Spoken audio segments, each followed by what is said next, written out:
Hi అండి, అందరికీ నమస్కారం. మెయిన్గా ఈ వీడియోలో ఏమంటే చాలామంది అడుగుతున్న క్వశ్చన్ ఏమంటే ఉచిత బస్సు ప్రయాణం మహిళలకి ఎప్పుడు కల్పిస్తారు, ఏ విధంగా ఏ రిస్ట్రిక్షన్స్ ఉంటాయి. చాలామందికి చాలా విధాలుగా దీనిపైన డౌట్ ఉంది. మెయిన్గా ఈ వీడియోలో దాన్నే కవర్ చేద్దాము. ఇక్కడ మీరు ఒక చిన్న విషయం గమనించాలేమంటే మీరైతే ఛానల్ సబ్స్క్రైబ్ చేసుకోండి. అలాగే మంచి మంచి లేటెస్ట్ అప్డేట్స్ కోసం దయచేసి మన ఛానల్ సబ్స్క్రైబ్ చేసుకోండి. అలాగే ఈ వీడియోని లైక్ చేయకపోతే లైక్ చేసేయండి. ఇంకా విషయానికి వస్తే ఇక్కడ మెయిన్గా మంత్రి రాంప్రసాద్ అంటే మంత్రి మండిపల్లి రాంప్రసాద్ రెడ్డి గారు అయితే మనకి ఇక్కడ రవాణా శాఖ మీద R&B డిపార్ట్మెంట్లో అయితే మనకి మండిపల్లి రాంప్రసాద్ రెడ్డి గారు అయితే మంత్రిగా దీనికైతే బాధ్యత అయితే వహిస్తున్నారు. సో దీని మీద ఈవెన్ మంత్రి గారు కూడా 2-3 రోజులు ఇంకా రెస్పాండ్ అవుతున్నారు. కానీ మనం వీడియో చేయడం లేట్ అయింది. మెయిన్గా ఇక్కడ చూసుకున్నట్లయితే కొంచెం ఆలస్యమైనా కూడా ఉచిత ప్రయాణ హామీ నెరవేరుస్తాం అని ఇక్కడ క్లియర్గా రాంప్రసాద్ రెడ్డి గారు అయితే చెప్తా ఉన్నారు. ఇక్కడ చూసుకున్నట్టయితే మనం మ్యాటర్లోకి వెళ్దాం. మ్యాటర్లోకి వెళ్లే ముందు సో ఎవరన్నా మహిళలు ఈ వీడియోని చూస్తామంటే సో లైక్ చేసేయండి ఎందుకంటే మనం సిపిఎన్ గవర్నమెంట్ ఇంకా మనకి చాలా స్కీమ్స్ వస్తున్నాయి. సో నేను ఎప్పుడు సపోర్ట్ చేశాను, ఎప్పుడు మా సపోర్ట్ ఎప్పుడు మీకే ఉంటుంది. సో ఈ వీడియోని లైక్ చేస్తారని ఆశిస్తున్నాను. అలాగే సబ్స్క్రైబ్ చేయకపోతే వెంటనే సబ్స్క్రైబ్ చేసుకుంటారని ఆశిస్తున్నాను. మెయిన్గా రాంప్రసాద్ రెడ్డి గారు ఏం చెప్పారంటే ఇక్కడ చూసుకున్నట్లయితే ఆర్టీసీ బస్సుల్లో మహిళలకు ఉచిత ప్రయాణంపై కర్ణాటక, తెలంగాణలో క్షుణ్ణంగా పరిశీలించి రాష్ట్రంలో అమలు చేస్తామని ఇక్కడ క్లియర్గా రాంప్రసాద్ రెడ్డి గారు అయితే చెప్తా ఉన్నారు.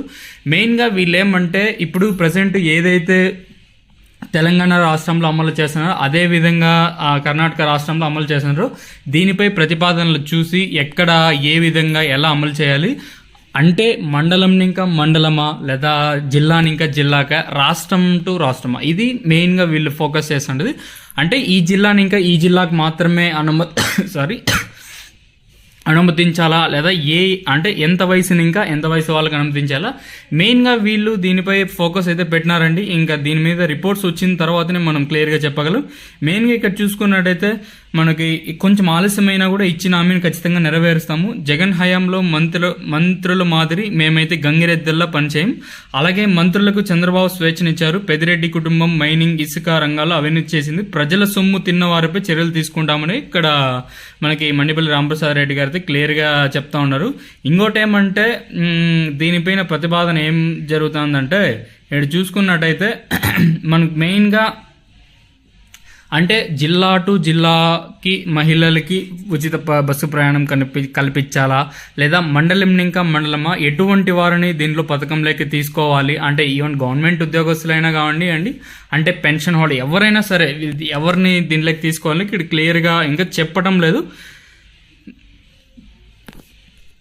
కాకపోతే మనకున్న ఇన్ఫర్మేషన్ ప్రకారం ఆగస్టు 15 ఇంకా ఈ పథకం అనేది అమలు చేసే అవకాశాలు అయితే క్లియర్గా ఉన్నాయి. ఎందుకంటే ఇచ్చిన 6 హామీల్లో ఇప్పటికే మనకి 5 దానిల మీద సంతకం అయితే వచ్చాయి. ఇంకా రిమైనింగ్ కూడా ఆల్మోస్ట్ ఆల్ వచ్చేస్తాయి. మీరైతే భయపడద్దండి. ఎందుకంటే ఎన్డీఏ గవర్నమెంట్ కూడా మన దగ్గరే ఉంది.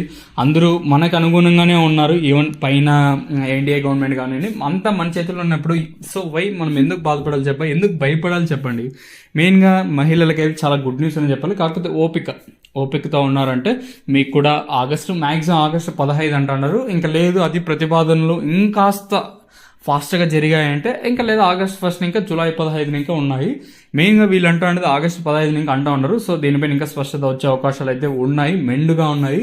చూద్దాము అంటే ఎప్పుడెప్పుడు అమలు చేస్తారు, అదే ఏ విధంగా అమలు చేస్తారని ఇక్కడ క్లియర్గా తెలుస్తుంది. సో మెయిన్గా ఏమంటే మీకైతే మహిళలకైతే చాలా గుడ్ న్యూస్ అని చెప్పచ్చు. ఇంకా ఒకటి కన్ఫర్మేషన్ రావాలంటే మండలంని ఇంకా మండలంకి మహిళల్ని అంటే ఉచిత ప్రయాణం ఇంకా చేయాలా లేదా జిల్లాని ఇంకా జిల్లాకి ఏమైనా చేయాలి ఇక్కడ ఆలోచించాల్సిన విషయం.